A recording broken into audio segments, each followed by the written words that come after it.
মোটামুটি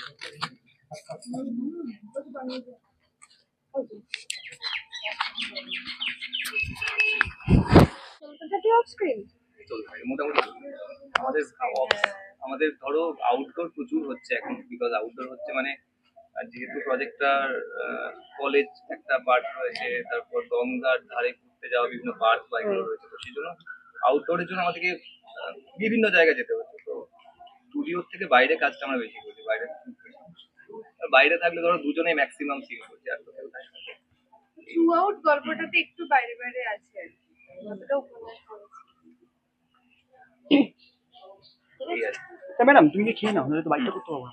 তুমি খেয়ে এসো। হ্যাঁ, ও খেয়ে নিলে তারপর বাইকটা। অমিতা তুমি শুধু এলো একটা লোক। এক্সাইটমেন্টটা কতটা বেশি? প্রচুর এক্সাইটমেন্ট। আর অলরেডি আজকে আমরা 15 ডেজ মতো শুটিং করে ফেলেছি।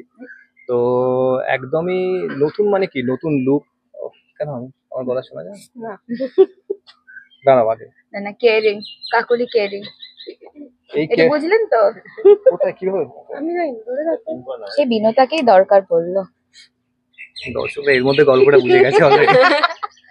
মানে বুঝতেই পারছেন যে কাকলি বিনতার মধ্যে একটা ইয়ে চলে, সুকান্তকে নিয়ে টাকা কার কে সুকান্ত, সুকান্ত কার হবে। উল্টো দিকে আবার বরেন আছে, বরেন আবার কাকলিকে চায়। তো এইদিকে দীপঙ্কর আছে, সবাই রয়েছে। না না, আমি দীপঙ্করের আমাদের থাক বাদ দাও। কি হচ্ছে, কে দিল এটা? ঠিক আছে, থাক না। ওকে। হ্যাঁ, তো হ্যাঁ বলো, প্রশ্নটাই ভুলে গেলাম। তুমি যখন বললে যে এই দুজনের মধ্যে একটা বেশ হাড্ডাহাড্ডি, তখন নায়িকা কিন্তু তাকালো তোমার দিকে। ওটাই তো করে পুরো গল্পটা জুড়ে। আমার যায় আসে না, গল্পটা না। কাকুলি এত হচ্ছে, তুমি যা পারো করো, তোমার যদি এখানে থাকার হয় তুমি থাকবে, আমি এত দৌড়তে পারবো না। মানে সিম্পল ব্যাপার। তো আমাকে ঢোকালো কেন কম্পিটিশনের মধ্যে? না না, competition I do not have any কি competition. করবে একটা মানুষ? সুকান্ত কাকুলির পেছনে দৌড়চ্ছে সারাদিন ধরে। কাকুলি দৌড়ায় না কারোর পেছনে। কি সামলাতে হচ্ছে, কি সামলাতে হচ্ছে মানে কি সামলাতে হচ্ছে? তোমার প্রতি তো বেশ ঝড় যাচ্ছে।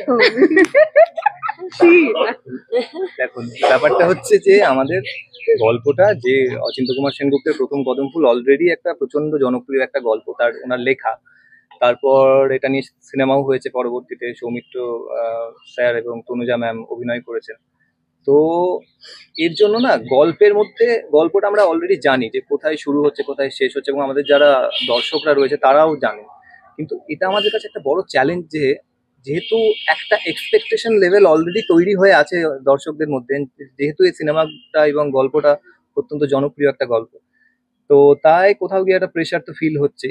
অলরেডি প্রথম দিন থেকে এটা ফিল হচ্ছে। এমন না যে প্রচুর প্রিপারেশনের সুযোগ পেয়েছি, মানে যেদিন আমি কনফার্ম হলাম আমি বা ও, তার ঠিক 1-2 দিনের মাথায় আমরা শুটিং শুরু করে ফেলি। তো চাপ বা প্রেশার তো থেকেই থাকে। আর ইনফ্যাক্ট সব থেকে মজার ব্যাপার হচ্ছে যে আমরা যারা এখানে কাজ করছি সবাই মোটামুটি সেম এজ গ্রুপ।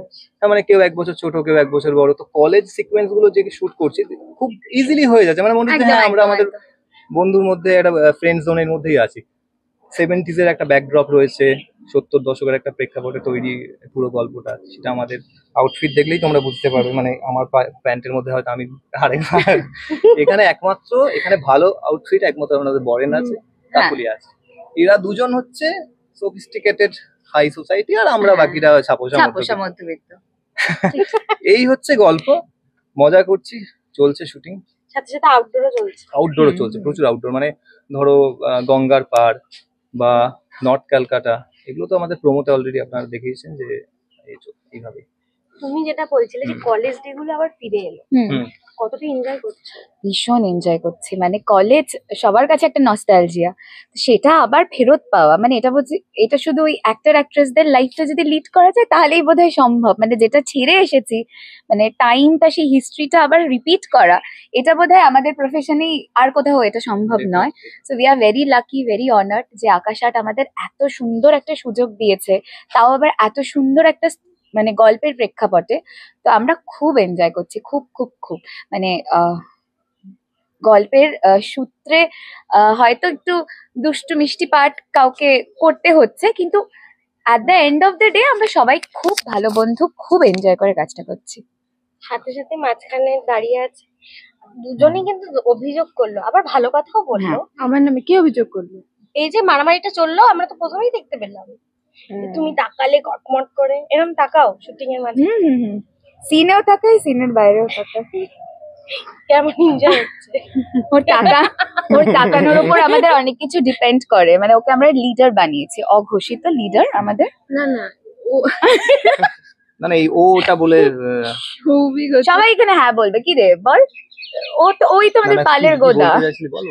সৌভিক হচ্ছে কমপ্লিমেন্ট দিয়েছে এর আগে তোকে অনেক। ওই তো হ্যাঁ, এইসব বলছে ওটা শয়তান, এসব কেন বলেছে আমি জানি না। और बात नहीं करे दीपू, तू এদিকে যা। ওর মাথা আপনারা একটু মেরে দিল ওকে। আপনারা একটু ওকে দেখান, ওর মাথাটা যে সব থেকে ফালতু এখানে, আর সেটা এক্সিকিউট করায় আমাকে দিয়ে। সো সব থেকে तुम বেশি पुतला हो उसका। বাহ, ভেরি গুড। এটা আমাদের সারাক্ষণ চলে, মানে আমরা হাসি আটকে রাখতে পারি না, এরকম সিচুয়েশন, মানে পেটে খিল ধরিয়েছে হাসা। সবচাইতে বাজে কে এখানে? হ্যাঁ, কে সব থেকে দুষ্টুকে? বল। বাজে ঠিক নয়, মানে আমার দুষ্টুকে সব থেকে বেশি? হ্যাঁ মানে ওই যে সৌভিক একটু আগে যেমন বললো যে বলছি, সৌভিক যেমন একটু আগে বললো যে ও কাকুলি পিছন পিছন দৌড়ে বেড়ায়, আমি হচ্ছে ওই রাস্তার ওই স্পিড ব্রেকার, মাঝে মাঝে ওকে একটু করে তোকে শুনতে পাচ্ছি না। মানে আমার এখানে চরিত্রটা খুব দুষ্টু নয় মানে ওই দুষ্টু না, তোমাকে জিজ্ঞেস করেছি অন স্ক্রিন বাদর কে? অন স্ক্রিন বাদর তো আমি, অফ স্ক্রিন বাদর কে? ওই যে তুই নয় ও। ও হ্যাঁ। কেন? আচ্ছা, একটা ভোট পাওয়া গেল, সব থেকে দুষ্টুকে বল। না, আমার চোখে সৌমি সেরা সবকিছুতে, দুষ্টুমিতে, ভালো মানুষিতে, ওহো, থ্যাংক ইউ। সবকিছুতে সেরা। দুটো ভেট। আর একটা সুন্দর মনও আছে ওর, এর জন্য ওই সেরা। এবার নায়িকা বলো যে দুষ্টুকে বেশি। সেম প্রশ্ন, আমার প্রশ্ন আমি কি করে উত্তর দিই? কে বেশি দুষ্টু? সৌমি। 2:2। মানে আমরা দুজনেই নাম্বার 9 অ্যাকচুয়ালি, ওই ব্যাপারটা তো। আমাদের বাদ দিয়ে বলি বল। ও তুমি তো, একটা ভোট বাকি, কে বেশি দুষ্টু? দুষ্টু সুকান্ত। কোন নিরপেক্ষ? সুকান্ত। আচ্ছা, ট্রফিটা আমাকে দিয়ে দিও। দুষ্টু ভোটে লাভ করেছি, ট্রফিটা আমার প্রাপ্য। হ্যাঁ, সাথে সাথেই টেলিকাস্ট হয়েছে, আমরা দেখেছি, ফিডব্যাক কেমন পাচ্ছ? এখনো ফ্যামিলি মেম্বার ছাড়া খুব একটা ফিডব্যাক পাইনি। ওই মানে অর্থে বেসিক্যালি ফিডব্যাক গুলো কি হয়, যখন আমরা কোথাও সোশ্যাল মিডিয়া পোস্ট করি বা হ্যাঁ, কিছু হ্যাঁ, ফিডব্যাক আসে, তো এতটা চাপের শিডিউল চলছে, লাস্ট 2 দিন আমরা সোদপুর আউটডোর করেছি গঙ্গার, তো কোথাও মানে সেইভাবে ইন্টারাকশন করতে পারছি না। তো সামনে শুনলাম আজকেই প্রোগ্রামের কাছে একটা ছুটি পাবো সানডে, তো সেটা পেলে একটু ঘুমাবো আর কিছু পোস্ট করবো, দেন আই থিঙ্ক ফিডব্যাক 1 সপ্তাহ হলে ফিডব্যাকটা বোঝা যাবে। আর গল্পটা নিয়ে যেহেতু কোনো কথা নেই, গল্পটা এত সুন্দর একটা গল্প, অনেকগুলো অ্যাঙ্গেল রয়েছে না, যে বিকজ একটা আর্থিক তারতম্য রয়েছে গল্পের মধ্যে, একটা ধনী গরিবের তারতম্য রয়েছে, মানে গরিব ছেলে বড় লোক মেয়ে, কলেজের বেশ কিছু অ্যাঙ্গেল রয়েছে, তো ভালো, মানে অনেকগুলো ট্র্যাক রয়েছে, তো ইটস গুড। দেখেই বোঝা যাচ্ছে সবাই খুব মজা করছো। সবশেষে দর্শককে কি বলবে? দুষ্টু থেকে যাই। বরেন বলবে দর্শককে। আচ্ছা, আকাশেই আবার আমি কাজ করেছিলাম বউচুরিতে। বউচুরির পরে আবার এই প্রথম কদম ফুলে ফিরে আসা, সবাই অনেক চেনা জানা প্রচুর মানুষের সঙ্গে দেখা, ইভেন আমাদের ডিরেক্টর বিজয়দার সাথেও আমার লাস্ট কাজ বউচুরি ছিল। খুব ভালো লাগছে, মানে ভালো লাগাটা না, মানে থাকে না ভেতর থেকে ভালো লাগে, এই ভালো লাগাটা আমার হচ্ছে ভেতর থেকে ভালো লাগা নিজের মানুষদের সঙ্গে। প্রথম কাজ মানে কি একটা রিউনিয়নও বটে। একদম রিউনিয়ন তো অবশ্যই বটে, প্রচুর মানুষের সঙ্গে দেখা। সাথে সাথেই সাহিত্য থেকে কাজ, একদম মানে সাহিত্য আমি বরাবর খুব পছন্দ করি, নিজে পড়তেও পছন্দ করি, আর সাহিত্যের কাজ আমার করতেও ভালো লাগে। আমি জানি না কেন আমাকে যতবারই সাহিত্যের জন্য ডাকা হয় আমি না করতে পারি না। আমার মনে হয় 4 মাসের ব্যাপার আছি, আর ভালো লাগে, অনেক কিছু জানতেও পারি। এই যে ভাষার উপরে যে দখলটা সেটা আমার ছিল না, সাহিত্য থেকেই সেই ব্যাপারটা আমার এসেছে, বাংলা ভাষার প্রতি দক্ষতাটা। সাহিত্য নিয়ে কাজ মানে নিজেকে একটু প্রিপেয়ার করে একদম। তারপর আসতে হয়। মানে যেটা তুমি জানো না একদম, তুমি সম্পূর্ণ একদম মানে মডার্ন চরিত্র হলেও কি আমি আজকালকার দিনের সঙ্গে সেটা মেলাতে পারি তালঝুল মিলিয়ে, কিন্তু যখনই সেটা পিরিয়ডিক কোনো সাহিত্যের ক্যারেক্টার হয়ে যায় না, আমাকে সেইটার সঙ্গে মানে মেলানো। প্রিপারেশন নিতে হবে মেলানোর জন্য, খুব টাফ। কতটা মানে হলো কতটা হয়েছে মাঝে মাঝে না একটু ফ্ল্যাকচুয়েট করে, মানে যাই হোক আমি নিজে পার্সোনালি ক্যারেক্টারটা খুব বকাটে, তো এত বকতে ভালোবাসি, ওরকম একটা মানে সাদা সিধে চুপচাপ মানে ভালো মানে একটা অন্যরকম, মানে ওই বন্দনা হওয়ার জন্য না একটা থাকে না ভেতর, দেখো আমরা পোশাক পরিয়ে দিল, মেকআপ পরিয়ে দিল, আমরা হয়ে গেলাম বন্দনা, কিন্তু মানুষের মেন্টালিটি থেকে তো ওইভাবে সবসময় এক্স্যাক্টলি ওই একদম যে ছিল বন্দনা তার মধ্যে বইয়ের বন্দনা তো হয়ে ওঠা সম্ভব না, বাট চেষ্টা করি যতটা করা যায়। সাথে সাথেই ফিডব্যাক পাচ্ছ, পাচ্ছি তো, কেমন ফিডব্যাক পাচ্ছ দর্শক? পাচ্ছি তো, বেশ ভালোই পাচ্ছি। প্রথমে সিরিয়ালের শুরুতেই ফার্স্ট দিনেই আমার মুখ দিয়ে শুরু করেছে, মাছ কাটার পর্ব থেকেই শুরু হয়েছে। সবাই বাড়ির সবাই তো দেখে, বাড়ির আশেপাশে নেইবার্স যারা ছিল সবাই দেখে বলছে আমরা কিন্তু রোজ দেখছি। আমার জাস্ট টেলিকাস্ট হচ্ছে, আমি নিজে দেখতে পাচ্ছি না, আমি বাইরে তখন ইভিনিং ওয়াক করছি, আমার এক মানে আত্মীয় আমাকে ফোন করে বলছে আমরা কিন্তু দেখছি। বললাম বাবা দেখো দেখো, আমরা কিন্তু দেখাই হচ্ছে না, তোমরাই দেখো। আর তারপরে সোশ্যাল মিডিয়াতে তো ফেসবুকে আমাদের ক্লিপিং থাকলে ওখান থেকে ফিডব্যাক শুনে বুঝতেই পারি যে মানুষজন বেশ ভালোই ভালোবাসছে সাহিত্যকে, ভালো লাগে সেটা দেখে।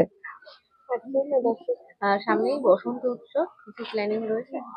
প্ল্যানিং আমি না মানে সত্যি আগে থেকে প্রি প্ল্যান কিছুই করি না, আমার হুট করে প্ল্যান, আমার মনে হলো এই চাই চলো ঘুরে আসি, ফাঁকা আছে একটু ঘুরে আসি, একটু রিফ্রেশমেন্ট দরকার, এই সেরকম প্ল্যানিং নেই, তবে আছে কোথাও একটা যাবো ঠাবোই ভাবছি, আপাতত কিছু প্ল্যান করিনি সেভাবে। ফেলুবক্সি তো রিলিজ হয়ে গেছে, সামনে আর কি কি কাজ আছে? সামনে কিছু আছে, কিছু একটা ওয়েব সিরিজ ক্লিকের আসতে চলেছে, এখনো জানি না ওটা কবে হবে, ডাবিং এখনো হয়নি, বাট মোস্ট প্রবাবলি এই ইয়ারেই আসবে। একটা ফেস্টিভ্যালের ফিল্ম করলাম, সেটাও আই থিঙ্ক আশা করছি এই ইয়ারেই রিলিজ করবে। আর কিছু আছে মানে সামনেও আছে, করব। সাথে সাথে দর্শকদের কি বলবে সব শেষে একটাই কথা, আপনাদের একটু সাপোর্ট, আপনাদের একটু মানে সবকিছুই আপনারা যদি সময় করে 7:30টার সময় টিভির পর্দার সামনে না আসেন, আমাদের না দেখেন, তাহলে তো মানে কি বলবো, ওটা ছাড়া সবকিছু অপূর্ণ, মানে ওটার জন্যই আমাদের সবকিছু। তাই সবাইকে রিকোয়েস্ট করবো, পারলে একবার সাহিত্যের গল্প দেখুন, যারা এখনো দেখেননি, যারা দেখছে তাদের জন্য তো আমার অসংখ্য শুভকামনা। আগামী দিনে আরো ভালো ভালো অনেক সাহিত্য আসতে চলেছে, প্রথম কদম ফুলে আরো এক্সাইটিং কিছু পর্ব আসতে চলেছে, যেটা দেখলে সবার খুব ভালো লাগবে। আর যারা দিক থেকে নতুন ফ্লোর, বাট এই ফ্লোরটা আমার কাছে নতুন নয়, এবং এই হাউসটাও আমার কাছে ভীষণভাবে একটা পরিবার। এটা আমার সেকেন্ড সাহিত্যে কাজ করা, এখানে মানে এই হাউসে কাজ করতে এবং সাহিত্যে কাজ করতে আমি ভীষণভাবে ভালোবাসি, সো আমি ভীষণ এনজয় করছি। সাহিত্যে কাজ করার জন্য নিজেকে কতটা প্রিপেয়ার করতে হয়, মানে চরিত্রটার জন্য? এইটা সত্যি একটা বড় প্রশ্ন। সাহিত্যে কাজ করাটা না যতটা ভালো লাগে ততটাই কঠিন। হ্যাঁ, কারণ মানে আর কিছুটা কঠিন আবার কিছুটা সহজও বলা যায়, কারণ এখানে তো মেকি কিছু নেই, সবটাই ভীষণভাবে ন্যাচারাল। তো সেই ন্যাচারাল জিনিসটা আবার সেই ব্যক্তিত্বগুলোকে ফুটিয়ে তোলা, এটা কঠিন।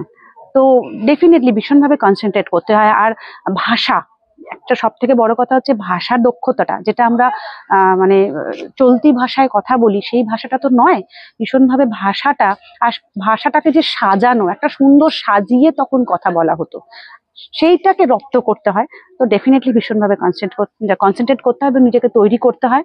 তো আমি চেষ্টা করছি করার। টেলিকাস্ট হয়েছে, দর্শকদের থেকে ফিডব্যাকও পাচ্ছ, কেমন ফিডব্যাক পাচ্ছ? সবেমাত্র শুরু হয়েছে, তো এখনো অবধি মানে আমার নিজের দেখে ভালো লাগছে, তার থেকেও বড় কথা যারা দর্শকরা দেখছেন, যেটুকু ফিডব্যাক পেয়েছি সত্যি তাদের কাছ থেকে মানে আমি ব্লেসড যে ভালো একটা ফিডব্যাক পাচ্ছি।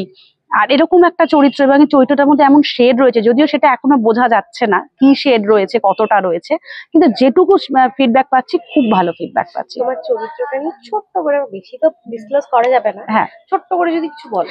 এখানে আমার চরিত্রটা হচ্ছে, আমি বোসবাড়ির ছোট বউ, আমি নিঃসন্তান, আর আমার জায়ের 3টি সন্তান।